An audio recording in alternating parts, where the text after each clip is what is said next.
what you do is you're lacking the ability to look into the future. That's what happens with this front part of the brain. This is the frontal executive system. This is the CEO of the brain. Chief Executive Officer of the brain is responsible for judgment, decision-making, planning. Under high stress, you actually bypass this part of the brain. Under high stress and fatigue, you bypass this part of the brain and you create circuits which leave that out. And that's what we see in this next slide. This slide is showing activity of the brain, brain metabolic rate. This is a normal brain. You're looking at the bottom of the brain. So here's the front of the person, their nose is up here. Here's the back of the brain. Notice over here, this is it's not a student, it's a criminal, a violent criminal. But notice these areas here. This is areas of the brain that are not active. There's not actually holes in this person's brain. It's just when that person is thinking and deciding, these parts of the brain are not contributing. So judgment, planning, thinking into the future, that part of the brain that lets you do that is not active. Now, the high stress of life, our fast-paced world, the increased pressure under here at the university, is moving this type of brain in this direction. Unless you're doing something to actually exercise these.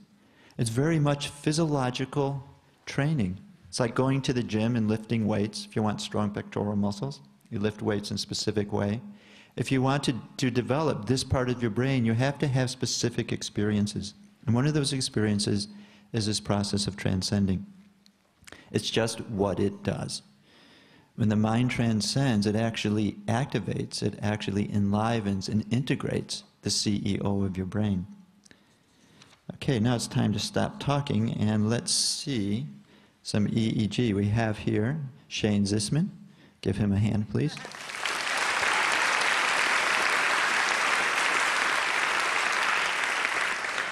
Thank you. What we'll be doing is we'll be looking at his brain waves in real time, and we'll see them during eyes open, during eyes closed, and then during transcendental meditation practice.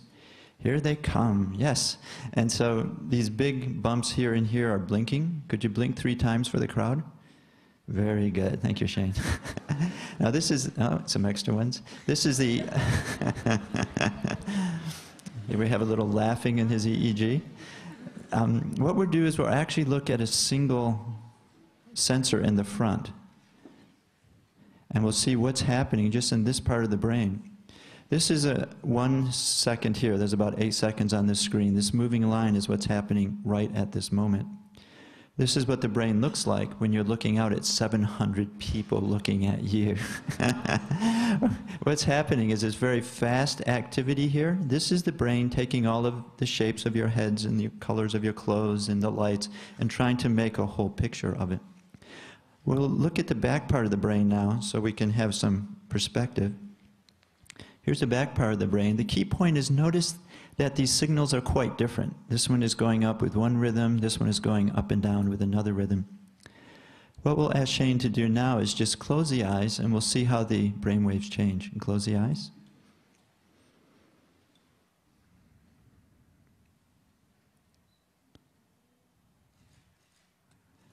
So the main thing I want you to notice is this type of activity is beginning to be seen here. This rhythmical activity going up and down, this is called alpha activity. This is a signature of the brain that's restful and alert. It's just humming to itself. The reason you see this in the back is that's the visual center. What's on the retina goes to the back of the brain.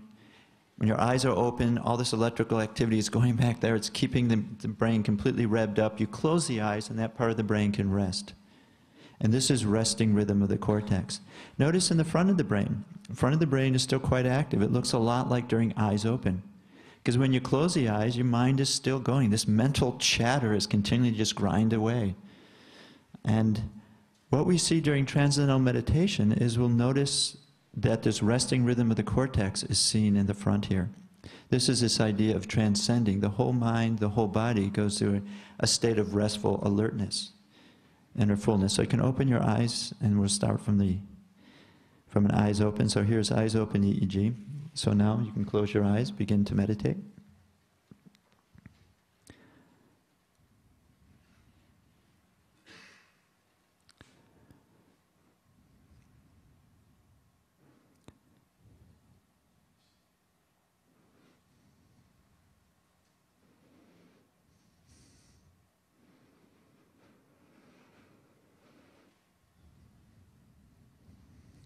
There are many good examples, but we can start here. Notice, again, in the back, we see this resting rhythm of the cortex. Also, it's being seen here in the front. Here, here, also here as well. This is a process of the whole mind, the whole body transcending. And we're just looking at 2 places on the brain, the front and the back. But if we had all 32 here, we would see this throughout the entire brain. We'll just continue to watch as Shane is meditating.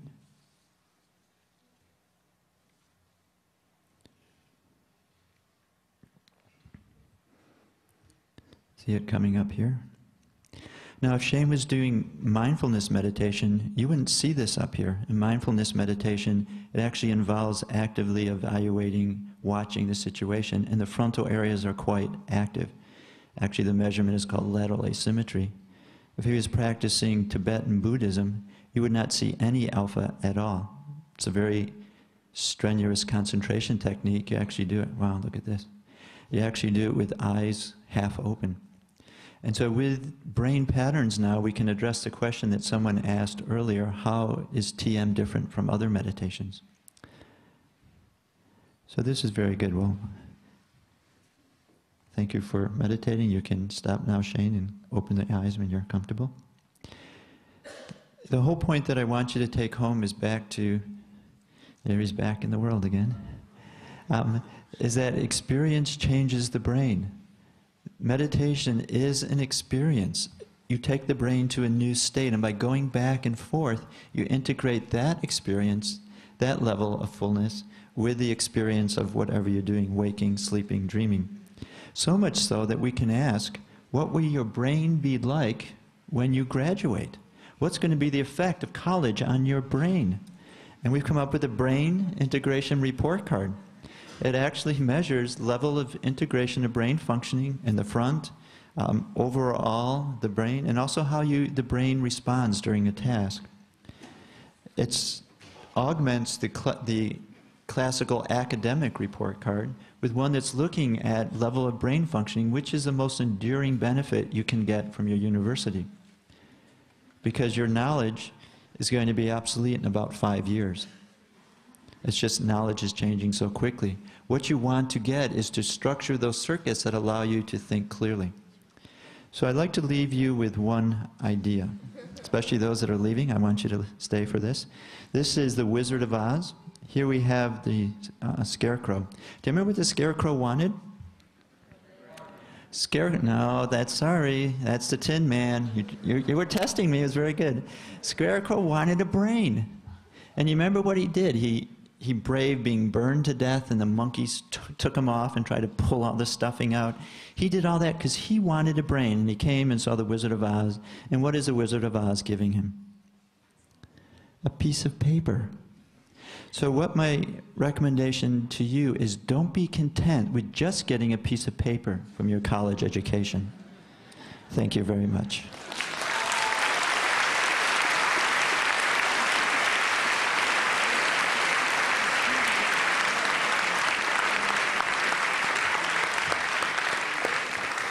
Thank you very much, Fred. Thank you very much, Shane. I'm going to invite David back up in a moment to take any questions you might have on meditation or on filmmaking.